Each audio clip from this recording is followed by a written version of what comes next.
All right, let's talk about press releases, specifically how to write one that people will actually read. If you've ever poured your heart and soul into a big announcement, hit send, and then just heard silence, well, this explainer is for you.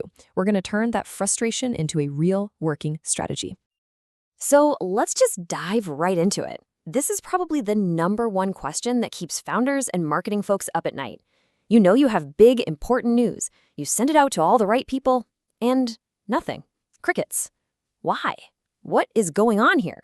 Well, the answer is usually way simpler than you think. And this quote right here just hits the nail on the head. This is the core of the problem. We get so wrapped up in our own world, our amazing new feature, our big new hire. We're so excited about it that we forget to ask the most important question of all. Why should anybody else care? Look, a journalist's job isn't to be your personal cheerleader. It's to tell their readers an interesting story. So, to help you get there, we've laid this out like a playbook. First, we're going to redefine what a press release even is. Then, we'll cover the 3 core principles for writing one. We'll get into smart ways to send it out, cover 7 common traps you have to avoid, talk about when to use a delivery service, and wrap it all up with a final success checklist. Okay, first things first, let's just reset our thinking a little bit. In public relations, a press release is an incredibly valuable tool, no doubt about it. But it's just one tool in a big toolbox, and thinking it's your only option is probably the first big mistake a lot of us make.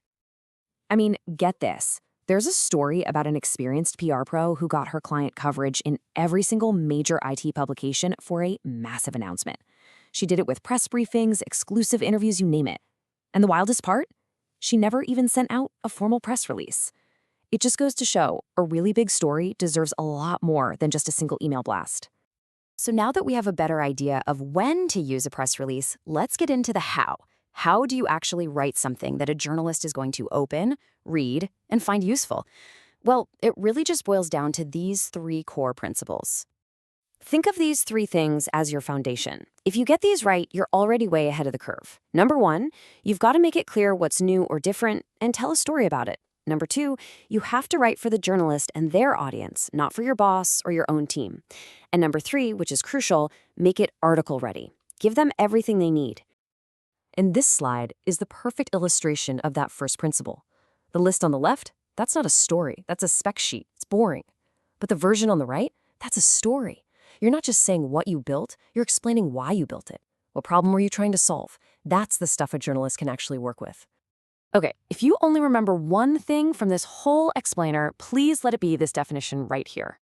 A press release is a service you are providing. It's a collection of facts, a toolkit designed to make a busy journalist's job easier.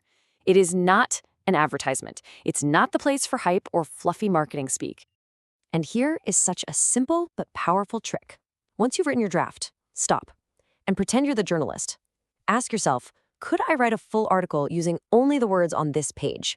Are there any obvious questions left unanswered? Is the main point buried? This little mental check is a total game changer. It will show you exactly where the holes are.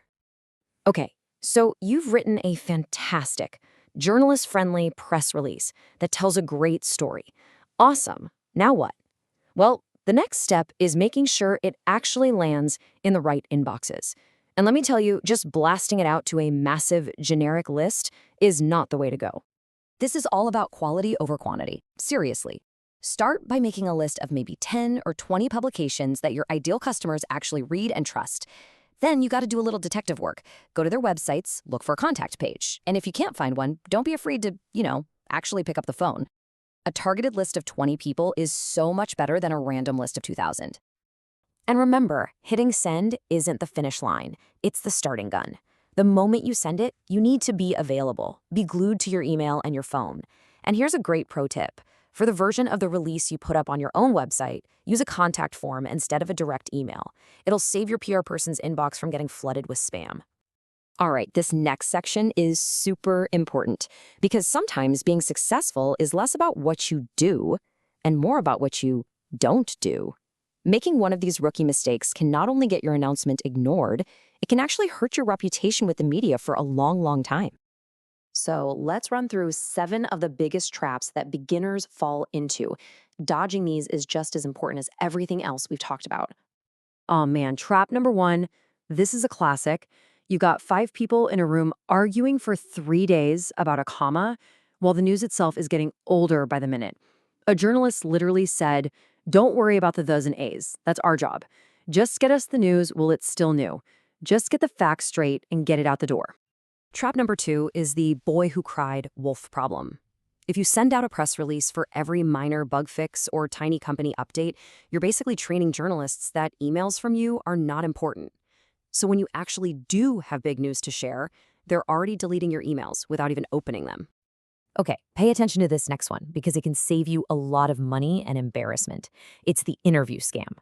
You'll get a call out of the blue, they'll offer an interview, maybe mention some celebrity, but then comes the catch. "We just need you to pay a small fee for production costs." Nope, that's a red flag. Real journalism is never pay to play. That's just a disguised advertisement. Now let's talk about those press release distribution services. The platforms that promise to blast your announcement to thousands of media outlets for a fee. A lot of people see these as a magic bullet, but they're just a tool. And like any tool, you have to know when and how to use it properly. And this is the absolute key thing to understand. These services are a distribution tool. They're fantastic for getting your news out there very broadly, very quickly, across the web. Think of it like a megaphone. But a megaphone can't write a good speech for you, and it can't fix a boring story. So how do you know if a service is right for you? Just use this little checklist. If you can confidently write a good press release yourself, and your main goal is just getting broad online visibility, then yeah, these services can be a really cost-effective option. But if you need help with the actual strategy or building relationships, you need to hire a PR firm instead. Okay, we have covered a ton of ground. So now, let's just boil it all down into one final checklist. Think of this as your pre-flight check that you can run through every single time before you launch an announcement. Before you hit send, just quickly scan this list. Ask yourself, honestly, is this story really for the journalist or is it just for me? Is there a juicy quote in here they can just lift and use? Did I remember to include photos? Ticking these boxes doesn't just mean you wrote an announcement. It means you delivered a complete, useful package that makes a reporter's job easier. And that is how you get coverage. And there you have it. At the end of the day, you have a story that's worth telling. The goal of all this isn't just to shout your news into the wind. It's to find the right people who can help you tell that story and to give them everything they need to do it well. Thanks for tuning in.